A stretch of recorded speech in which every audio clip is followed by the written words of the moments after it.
What is up, y'all? Welcome back to my channel. Today's video is going to be about reverse dieting, a highly requested topic, one that I don't think is talked about nearly enough. I don't think it's utilized nearly enough. So we are going to dive into it today. I want to keep this video short, sweet, and to the point so that you can get all the information you need to get out of this. Come back and watch it whenever. It's not too long, etc. So we're going to get right into it. So I asked you guys on Instagram what questions you had regarding reverse dieting, and the majority of them has to do with like the how-tos, like, you know, how much do we increase by, what do we increase first, how do we know when to stop, stuff like that. So that is what I want the majority of this video to be about. I do just want to briefly cover what a reverse diet is, who should be utilizing it, stuff like that. So what is a reverse diet? A reverse diet is the process of bringing your calories back up to maintenance calories in a gradual fashion in an effort to raise your metabolism. It is what many people call the diet after the diet, and truly it is just as important as the diet itself. I'm not sure if anyone's heard this statistic before, but researchers found that 95% of diets fail, and that is not because people don't know how to lose the weight. People, you know, that's actually the easy part. The hard part is keeping it off. So many people will diet, get to where they want to be, and then gain the weight back. And that is not what we want to happen. So this is where reverse dieting comes into play. So who is a reverse diet for? Anyone who is finishing up a diet or has been chronically eating low calories for an extended period of time. You know, we're not supposed to live on low calories forever. We do need to drop calories in order to lose fat, but the goal is to get into the diet, do what you need to do, and then reverse up slowly so that you can maintain your weight on these higher calories. We shouldn't be living on these low calories forever. So I just want to throw a couple scenarios out there for when implementing a reverse diet would be a good idea. The first is for anybody who is ending a dieting phase, whether that's 12 weeks, 14 weeks, 16 weeks, however many weeks you're in a diet. You don't just want to bring your calories back up to what you were eating before the diet, because your metabolism has adapted. As we decrease calories lower and lower in a diet, our metabolism does adapt to those lower calories. So we can build our metabolism back up, but it is going to take the gradual increase of calories through a reverse diet to do that.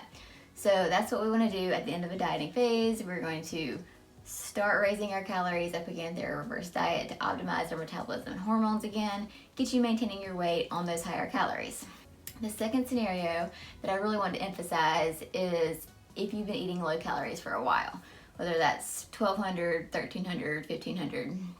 If you've been eating these low calories for a while and you're not making any progress, you're not seeing any results, then that is a sign that metabolic adaptation has occurred, and you need to spend time at higher calories to optimize your metabolism again so that you can continue with your fat loss journey. So that is just one thing that I really want to emphasize. You may not be at your goal weight, your goal body, before you need to implement a reverse diet.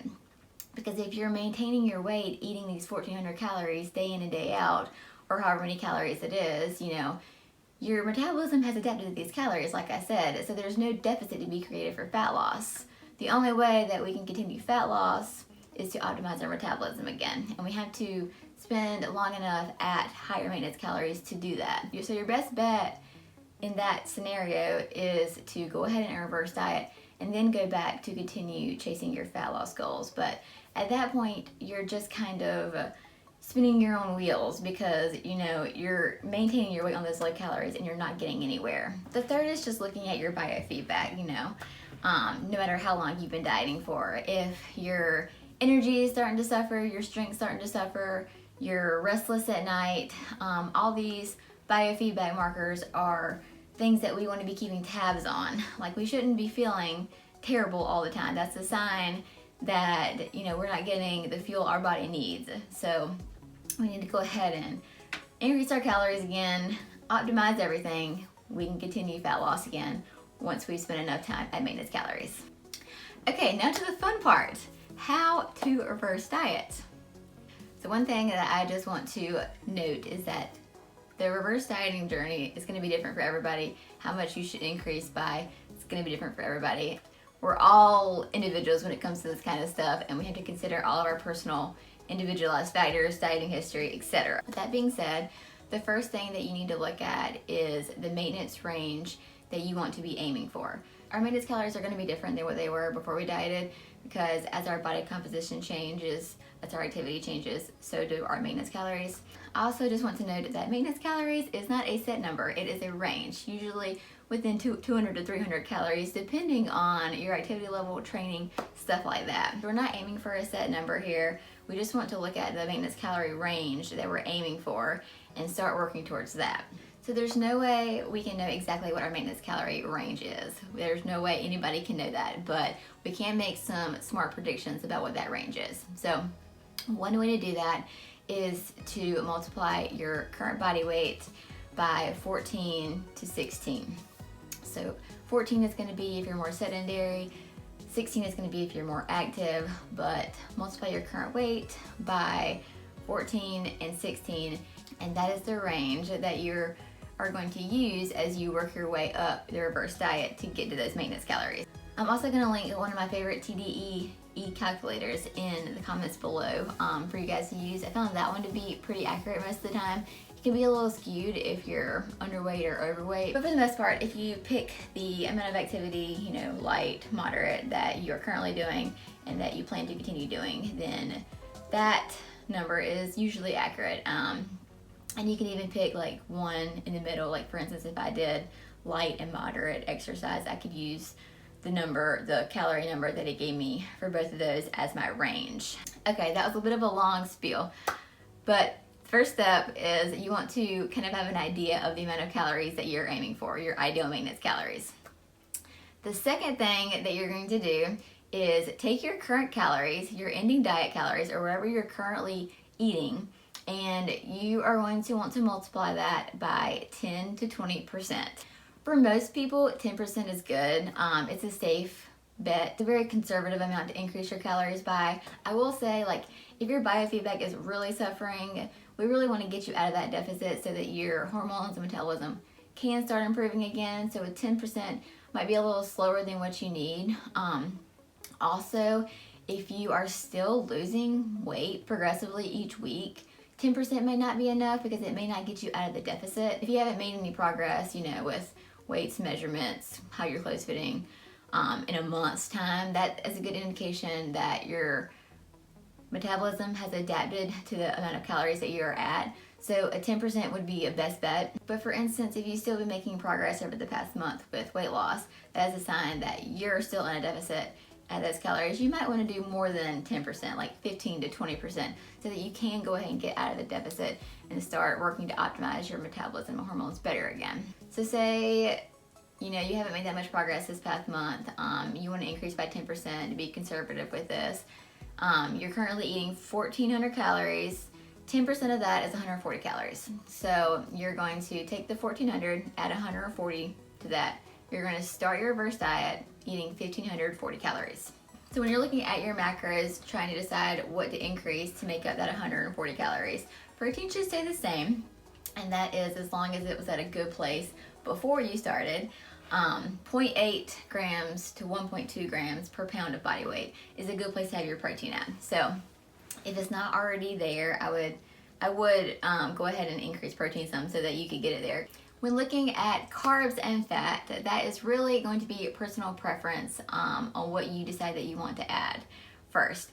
I will say if you are eating lower fats, like 35 grams, 40 grams, for example, you might want to go ahead and boost that up some, just because 45 grams, 50 grams, 55 grams, that's more of an ideal place to have our fats. But besides that, it really is up to personal preference, whether you want to increase your carbs more or fats more to get to your calories to where they need to be. We're all different in how our body responds to different macros. Some people might feel better on higher fat, might perform better on higher fat. Some people might perform better on higher carbs. I know I personally perform better on higher carbs, like just in everyday life in general and in my training sessions. So just for a hypothetical example, say you ended your diet eating 1,400 calories, 130 grams of protein, 40 grams of fat, and let's see what that would be in carbs. 135 grams of carbs. So you ended your diet eating 125 grams of protein, 135 grams of carbs, 40 grams of fat. So I would go ahead and increase fat a little bit just because it is kind of low. You could go either to 45 or to 50, up to you, depending on how much you like your fat. If it were me, I think I would want to do 45 and do the rest carbohydrates, because I personally like eating carbohydrates better. I feel best eating carbohydrates, but that is why you're gonna have to know your body, how you perform best, so you know which macro you would benefit the most from increasing. So that initial 10% increase in calories, that is what I like to call the initial bump.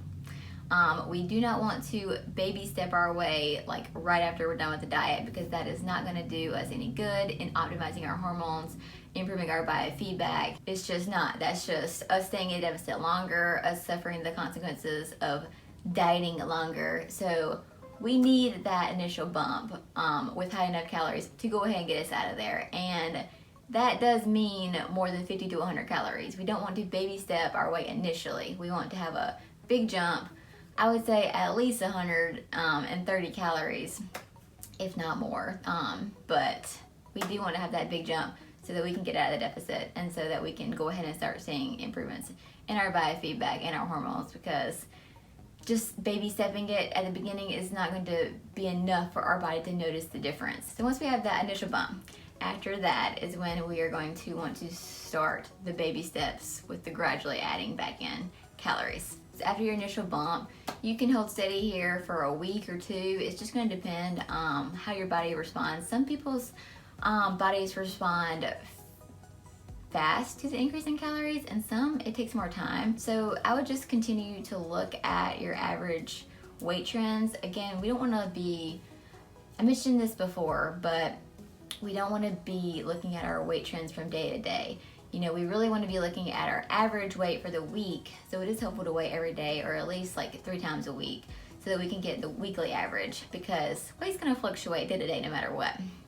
So we want to look at the week averages. If our weight did go up by a couple of pounds after the increase, you know, we can hold steady here for a week. Don't freak out or anything. It's fine. It's just that your body needs more time to get adjusted to it. If your weight stayed the same, or if it even decreased, that is when we are going to want to continue the increase in calories to get you up to that maintenance range. Again, you can do this by carbs or fat, whichever you would prefer. My personal recommendation is for fats to make up at least 25% of your calories. Something to consider, like if you are wanting to focus on muscle gain during this time, then you're going to get more benefit from carbs than fats, and I would try to keep fats less than 70 grams for that reason. So after the initial bump, we are going to want to continue these baby bumps until we get to our maintenance calories. So how much should you increase by each week?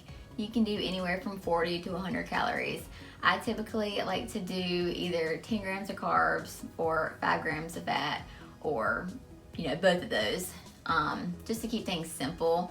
I don't like to do odd numbers like 147 or 163. Like, I like everything to be in zeros or fives. So I would just recommend keeping it easy and doing either 10 grams of carbs, 15 grams of carbs, or 10 grams of carbs and 5 grams of fat as your weekly increase. And then this is the question that probably trips people out the most. How do you know when you hit your maintenance calories? And again, there's no like surefire way we can know exactly when we hit our maintenance calories. We are just going to have to continue to monitor our biofeedback.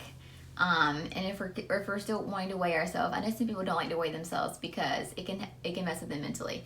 But if you are weighing yourself, we're gonna monitor weight trends weekly. This is also an important time to bring up that weight is going to increase regardless. And that doesn't mean that it's fat gain. I really want to make that clear.